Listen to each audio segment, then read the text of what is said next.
I think that Sex Week is a really progressive and much needed type of event.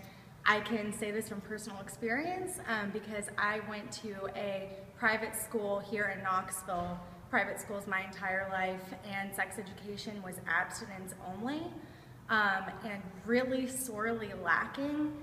And the only form of sex education we were ever given was we were gathered in an auditorium and there was this male speaker there who had a female volunteer and 3 male volunteers stand up, and he had the female pass down a piece of gum in a line down this line of men, and at the end he was like, "Ladies, you are basically this piece of gum.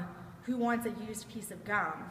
And that was essentially my sex education growing up here. So I think that, as a state, we have one of the highest rates of STDs and just a lot of ignorance still. There's no reason for these subject matters to be as controversial as they still are.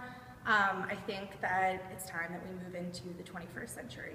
I think Sex Week is important because it's covering issues that will affect the student body as a whole. Whether or not a student decides to have sex eventually, they probably will, and we're trying to teach them the safe and healthy ways to go about it, not only physically but also emotionally. We're trying to make sure that everyone feels comfortable in their own skins about gender identity, sexual identity, things like that. And we're just trying to open the dialogue so students feel safer both on campus and the rest of their lives. I think that the Tennessee state government is definitely overstepping their bounds. I feel like this is ridiculous that this is even an issue to begin with, and I feel like there's a lot better use of our time and tax dollars for them to be discussing issues here in our state, maybe like the high rate of STDs, for instance, rather than trying to put down an open-minded and student-directed event like Sex Week.